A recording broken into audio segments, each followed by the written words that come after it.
This is Edwin K. Morris, and you are about to embark on the next Pioneer Knowledge Services Because You Need to Know, a digital resource for you to listen to folks share their experience and knowledge around the field of knowledge management and nonprofit work.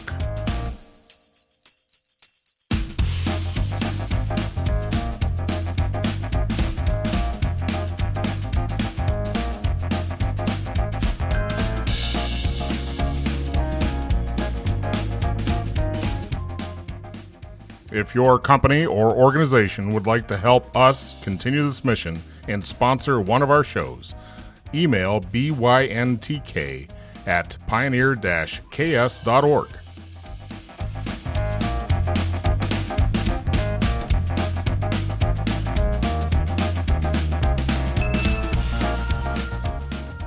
Meu nome é Larriza Thurler, eu sou do Brasil, ensolarado, mas eu estou atualmente no não tão ensolarado lugar que é Londres.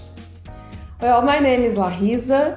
I'm from sunny Brazil, but I'm currently not in not so sunny London, and I love both. I'm a person of sharp contrasts.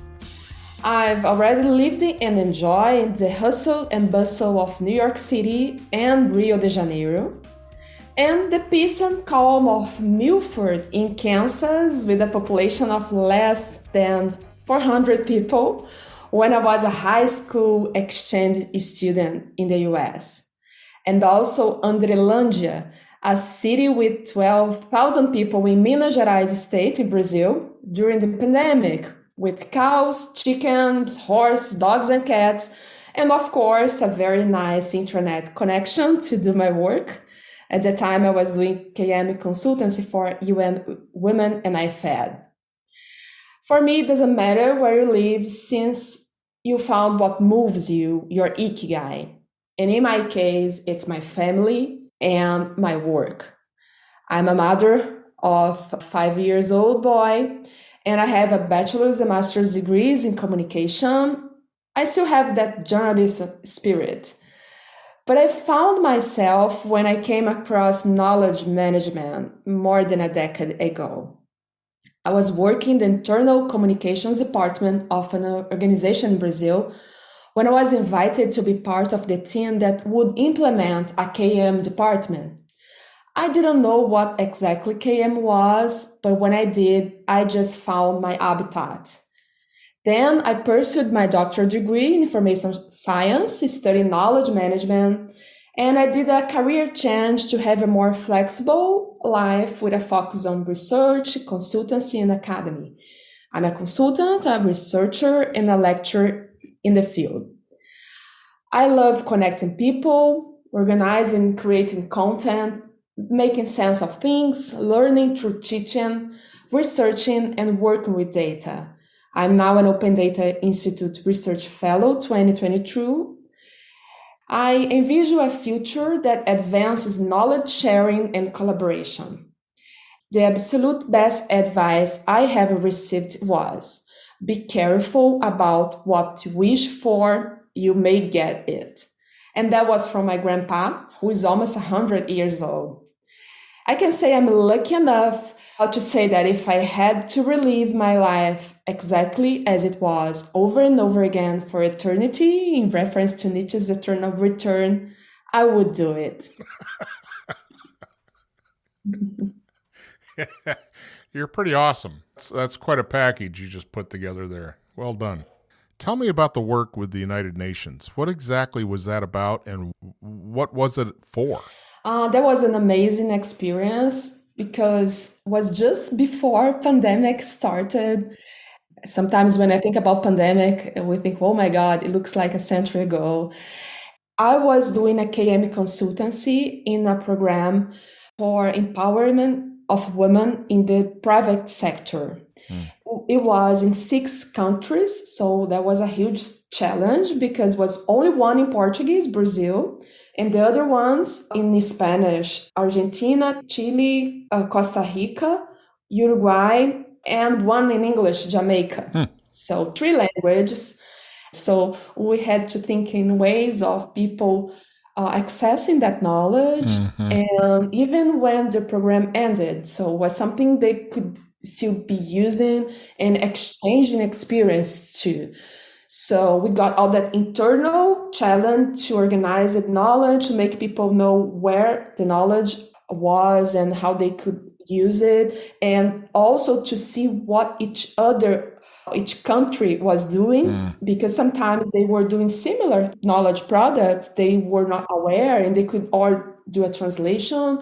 And also the external part of it, having communities of women or was entrepreneurs and or women working in human resources of companies to talk to each other about experience related to gender violence in the workplace or series of themes related to women. And we did a lot of communities of practice, and that was amazing. It was amazing because we got to get those women talking.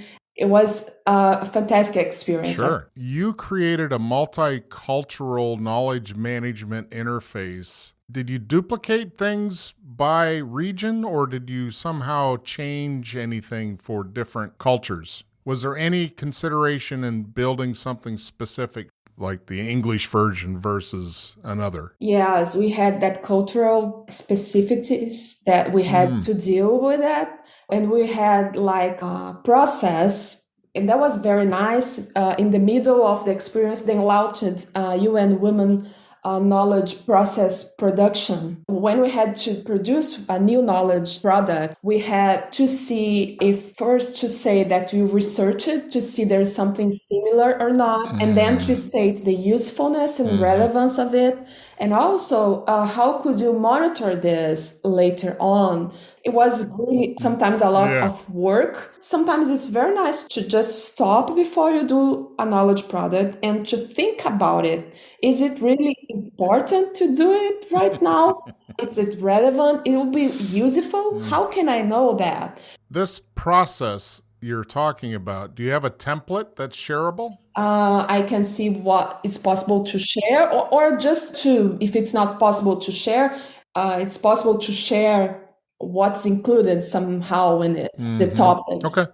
That is a key ingredient, I think, in the whole organization. When something is created, when you build something, what you think is the first time, be it a knowledge product or anything else, there's not an effort, there's not a concerted effort to go look and see what exists already. As in academic research, you're forced to go into the data banks and go look who else has done studies on things you've done. That's part of that research process. But in the day-to-day, most folks are just wrapped around tactical problems and dealing with people and dealing with situations that when something comes up as an option, as a new knowledge product or a new service or a new technology, there doesn't seem to be enough focus on what the organization already has and or has done. How much money has been spent in this type of product before? Why? Why is it not already in this organization? Maybe there's a good reason. Yeah. So instead of spending money, you focus on doing some research first. That's right. And one of the things was the money, the budget, and also a plan to update the document. Because sometimes, I think it's Patrick Lamb that says the zombie knowledge. I don't remember if it's Riz, but a lot of zombie knowledge in the repositories. So we had in this document to set a plan to when it's supposed to be updated. With AI now, I think we have a lot of tools. I was talking to a friend who works in World Bank Group. It's someone that would be great to talk about here in the podcast.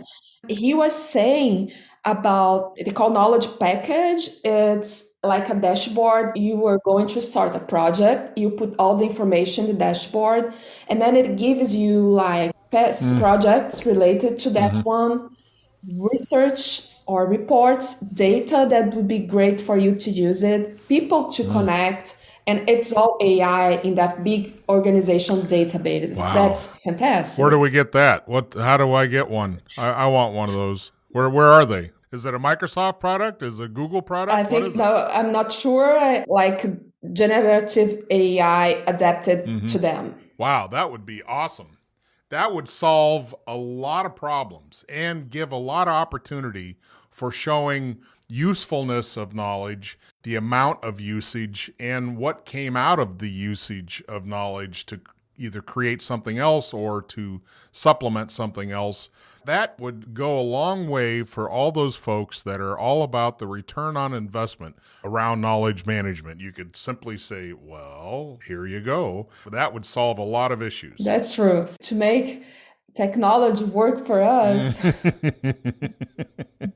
What do you feel is your strongest connection in the world of knowledge management? You talked about how you were introduced to it, but out of people, process, and technology, what's your favorite? People. I think I'm more into the people. I'm a really tech fan. I'm hyper connected. I love technology. But you see, I was in the You're not just connected, you're flipping hyper connected. Wow. I was in the peaceful countryside, but with a very good connection so that I could have peace. It's all about people. And when I think about knowledge management, I think about BA, the Nonaka concept, because it's how we make knowledge management. It's how we promote places or ambience for the knowledge to flow, to be created, to be shared. And that's the only way, I guess, for that happen, because we can't obligate people to do things. It's hard. You have that dashboard or that paper, the knowledge product. And if the people, they don't see value, it's important to have processes. It's very important to have technology. But people, for me, it's the most important part of KM. So did you say the word BA, B-A? Yeah, BA. I thought I heard that, and I know what that is, but I'm going to guess 72% of the people listening do not. Can you tell me what that is? Created by Nonaka, one famous researcher and author in the field. It's a place. It doesn't have to be physical, but that you feel safe, you feel that you can share what you know, you can create together knowledge. So I think even if the people who are listening to us doesn't know the word BA, if you are in a place, in an organization that you safe and you want to share knowledge, you got that BA on. From Semantic Scholar, a web source, the article is called The Concept of BA, Building a Foundation for Knowledge Creation, and this was published in 98 with Nonaka and Kono, the two authors. Just to read from this so we can get a real pinpoint. It is a shared space for emerging relationships. They use relationships as the key element here. It can be a physical, virtual, or mental space. Knowledge in contrast to information, for those that are data people.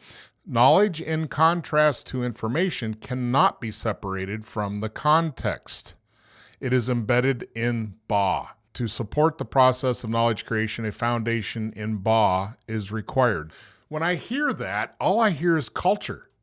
That's the container of the organization culture that either allows BA or propagates BA or fosters BA or just the opposite, kills BA, that sort of thing, where everyone here has had that experience where one culture is positive and one is negative in that space. So how does that impact the world of AI? How does BA become something that is still relevant in a completely digital space? If you think about repetitive tasks or monotonous tasks that you take a long time to complete, AI can do that for you.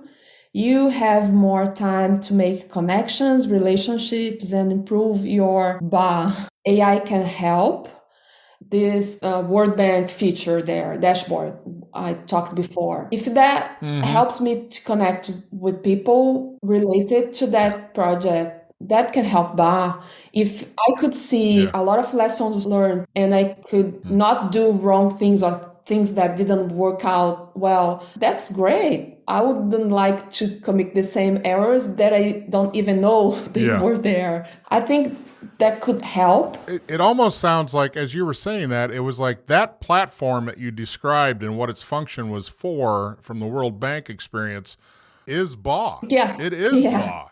it becomes ba. It is a shared space for emerging relationships. And everything you just gave is an example of how that would be beneficial to the human in the loop of the work, is like you've just shortcutted all that time to useful nuggets that could be quickly either absorbed or disregarded, or at least empower the individual to have agency over the content they pull in or don't. Yeah, that's right. You can see it's promoted, it exists only due to AI. I mean, it's AI that was the one that promotes that bar. In order to have that motion, in order to have that fully engaged, do we still have to have a taxonomy? Do we still have to have certain elements of data and information management in play now? Or can we just free text search everything and not have to worry about labeling and all the parts and pieces that we have all spent a fair amount of time developing in order to be machine readable? I think they evolved and they have to exist yet. Like the Nancy Dixon 4 areas of knowledge management, and you see the coexistence of it. What I'm saying that is I'm doing a lot of research about that. Morgan Stanley did a generative AI. I don't know the quantity now, but with all the documents they had for their financial advisors, so they could have all their knowledge in a knowledge base, and they tested with some gold questions, and they could put some questions and get the answers easily. But then they had 20 knowledge management professionals just, especially in the beginning, validating and just checking the accuracy and if it was learning right. Mm-hmm. And also for new reports, they got 300 people working to see things like taxonomy, to see how they could better write the document. So how can I write this document so the machine can learn and can read it? I think we need to fit the needs of the machine. And sometimes we have to unlearn, like machine, they have to unlearn. Google launched that program for machine learning. I guess mainly in this beginning, we have to have people to validate, to have that critical thinking about it. So it's still going to be a curation element done by humans. Yes, I think so. I'm using curation in a general sense of verification, validation, back-end stuff that most people do not even do. As someone in the academic framework that gets beat up with the research process and how that all works, you come out of that doctoral degree with an acute understanding of second-guessing everything you read, because the validation is, I think, as a critical skill, I think when you self-validate something or you assume something's truthful or correct, it is an assumption. How do we not let AI become the source of knowledge, the oracle of all things? How do we not let that go unchallenged as people that are the social media muddles of the current society level? They consume, but very little validation.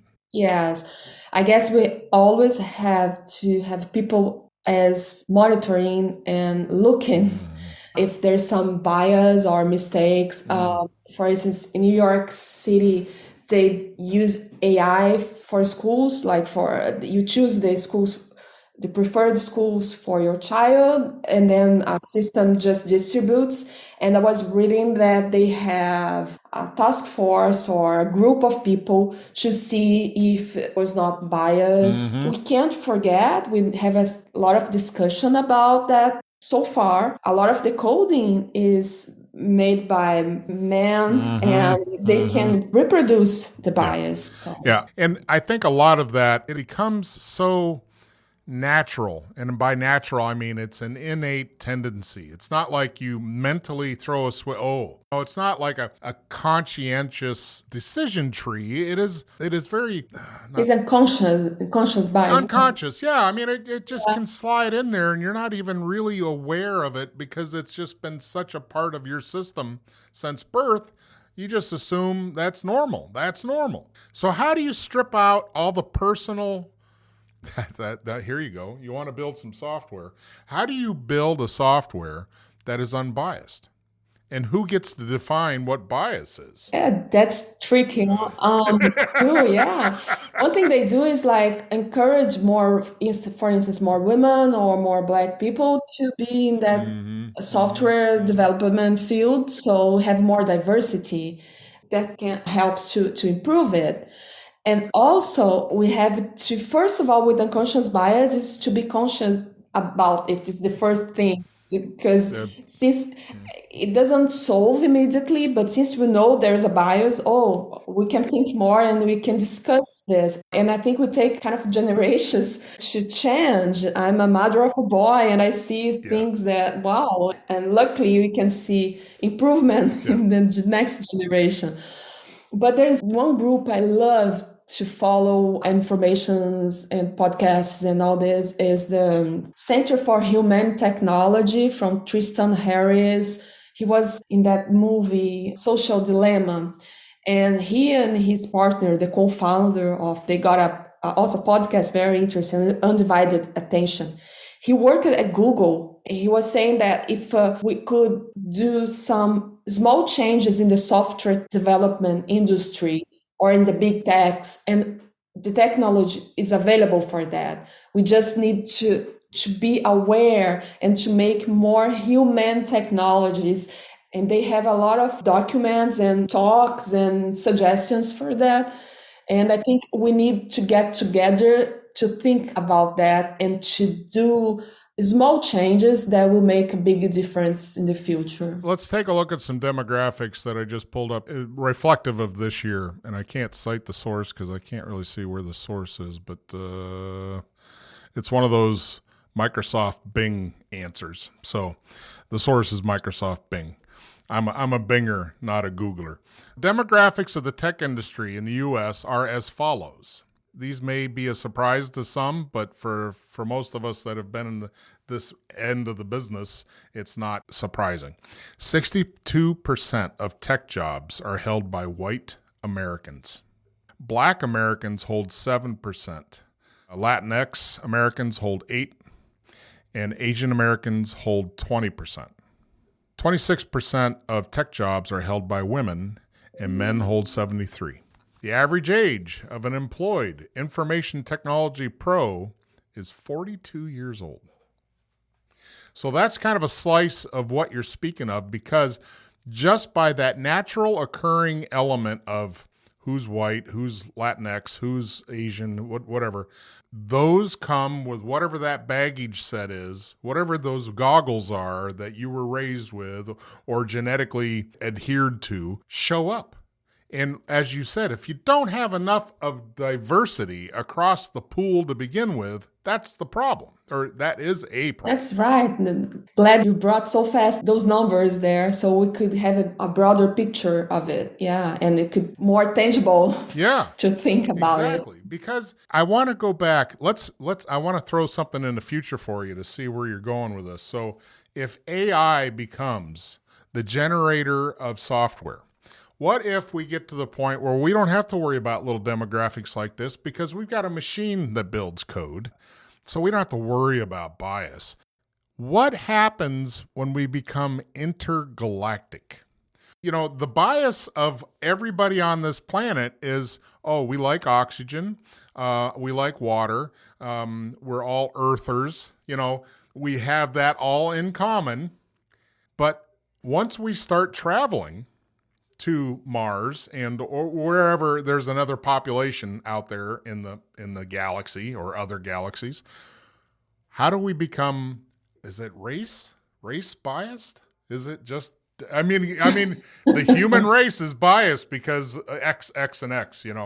They were raised on Earth. They have no idea what the real world's about. How do we compensate? How do we excel this concept? Because I know there's still a bunch of folks that won't hear this, what we just talked about. They won't, that's nonsense, or we don't need to worry about that.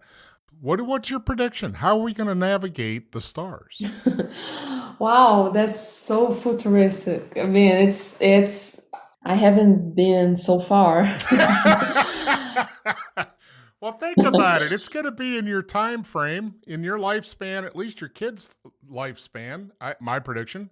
That's just the way things are going. If it depends on him, yeah. I don't know. I think we can't forget that even if the machine, the robots, they will be doing this, they learn with our inputs. So we have to be aware of it. In the introduction, saying about my grandpa, to be aware about what you ask for, so you may get it. I think we have to be aware of what we input to the machine, because we'll get it back in this planet or in another planet. It's us. It's all about us. It sounds to me the most critical skill humanity has to sharpen up is critical thinking. Yeah. Because as we more and more rely on somebody else's sources of information, somebody else's assumptions and or analysis, unless we've got enough to propagate in our own brains questions and suspect, where's this data coming from? Unless we build that into our basic elemental skill set for every human, then there's always going to be suspect of bias, regardless if it's machine-oriented or generated or human. You're right. I think in the knowledge management field, I think that's one of the most important thing we can do. Improve and to not forget about critical thinking, and also and to make sense of things, because we have to, even more with a lot of information, that deciding, considering for that, because you have to make choices all the time. You have more choice to do. It's important too, I guess, is kindness. I think we can't forget to be kind, to treat people in the right way. And what I'm saying is sometimes I haven't seen a research about it, but when a lot of people talks to Chat GPT, we put like please or say good morning. If we do that with a machine, sometimes, and even the meetings on the virtual ones, remote work, we have to have empathy and kindness, because I think that improves relationships and then improves knowledge sharing and knowledge management. We are humans. I think we have to remind that. And that's what makes us special and different. Well, I asked Bing about the importance of kindness, and it's kind of funny. Tell me what you hear based on these details. Kindness is important because it can lower stress levels, increase the body's production of feel-good hormones such as dopamine, oxytocin, and serotonin. It makes others feel good and safe. It inspires others to be kind. It creates a positive environment. It provides clarity. It can brighten up someone else's day. And of course, the last one that is a catch-all for everything. It's just good karma. The interesting thing is that when I read that and when I hear myself read that, I hear ba. Yeah. This is ba. That's true. Kindness is ba. Yeah. And the machine is learning well.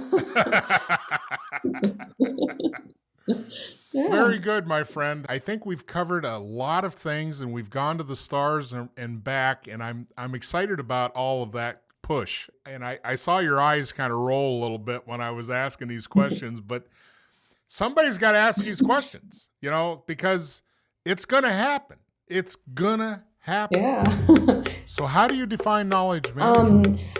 I would say knowledge management, it's about people and relationships and networks. So it's having a bar for that.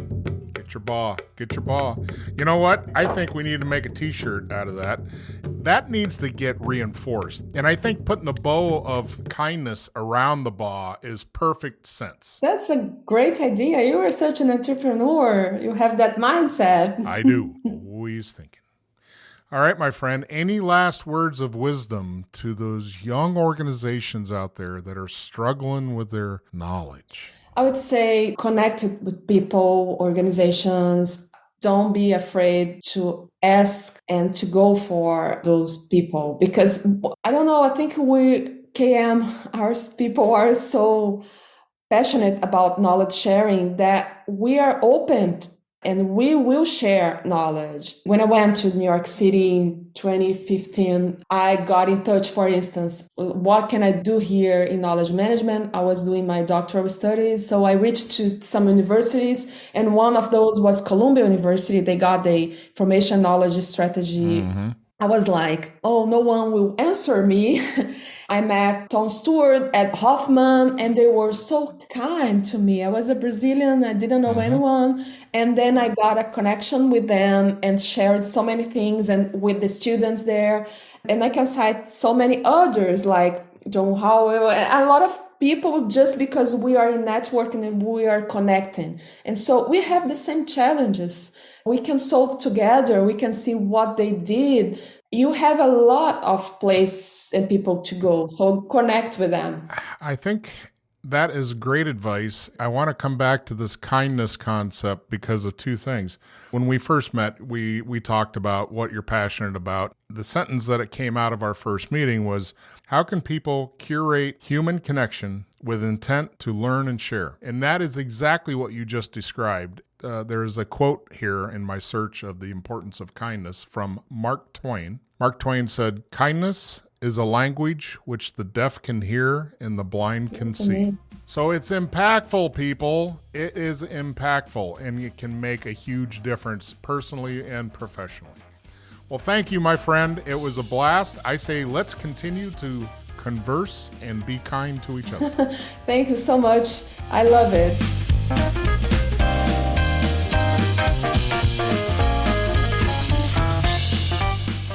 Thank you for listening to Because You Need to Know, the reference podcast in knowledge management. My name is Soni Toneme. As an art administrator, Because You Need to Know has been my go-to podcast and has helped me hone my management skills. Please consider sponsoring the podcast with your business.